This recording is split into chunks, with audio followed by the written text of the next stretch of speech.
देश के कई शहरों में इनकम टैक्स की ताबड़तोड़ छापेमारी चल रही है, जिसमें लखनऊ, हरियाणा, राजस्थान, गुजरात सहित दिल्ली का नाम भी शामिल है। दिल्ली में इनकम टैक्स ने कई जगहों पर भी अपनी दस्तक दी है, जिससे हर तरफ हड़कंप मच गया है। आपको बता दें कि राजनीतिक पार्टियों के नाम पर चंदा उगाही से जुड़े मामले में फर्जीवाड़े को अंजाम देने वालों के खिलाफ इनकम टैक्स विभाग बड़ी कार्यवाही करते हुए देश भर में 173 जगहों पर छापेमारी कर रही है, क्योंकि इसी साल जून में निर्वाचन आयोग में 111 ऐसी पार्टियों को रजिस्टर से हटाने का आदेश दिया गया था, जो पंजीकृत तो थी लेकिन अस्तित्व में नहीं थी। उनके पते फर्जी निकले और उनके पतों पर भेजी गई डाक वापस आ गई, लेकिन ये पार्टियां अवैध तरीके से डोनेशन ले रही थी और उसमें गड़बड़ी कर रही थी। इसलिए ही ऐसी पार्टियों की वित्तीय जांच करने के लिए कहा गया था। तभी आईटी विभाग ऐसी पार्टियों के एंट्री ऑपरेटरों पर छापेमारी कर रही है। दरअसल आयकर विभाग जिन राज्यों में कार्यवाही को अंजाम दे रही है, उनमें मुख्य तौर पर उत्तर प्रदेश, राजस्थान, दिल्ली, मध्य प्रदेश, छत्तीसगढ़, हरियाणा और गुजरात शामिल है। विभाग की ये कार्यवाही चुनाव आयोग की रिपोर्ट पर आधारित है।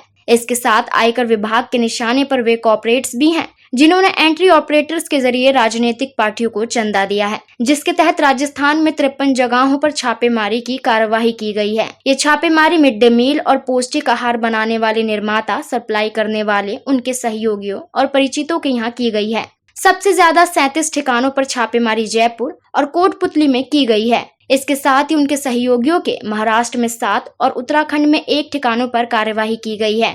इसके अलावा दिल्ली में स्थित जनराज पार्टी के दफ्तर में भी ईडी की रेड पड़ी है। अभिषेक कृष्णा नाम के वकील के दफ्तर में भी छापेमारी की गई है। इन पर ब्लैक मनी को व्हाइट करने का आरोप है। ये सुप्रीम कोर्ट के वकील के तौर पर कार्य करते हैं। जानकारी के लिए बता दें कि छापेमारी में विभाग के 250 से अधिक अधिकारी और कर्मचारी शामिल हैं, जिसमें बड़ी संख्या में पुलिसकर्मी और सीआईएसएफ के जवान भी शामिल हैं, जो कि सुबह से छापेमारी के लिए अलग अलग राज्यों में निकल चुके हैं और छापेमारी को अंजाम दे रहे हैं। कई जगहों पर आपत्तिजनक दस्तावेज मिले हैं। पूरी रिपोर्ट आने का इंतजार है। फिलहाल अभी भी कई जगहों पर छापेमारी चल रही है। तमाम और खबरें जानने के लिए हमारे चैनल टुडे न्यूज टाइम को सब्सक्राइब करें। धन्यवाद।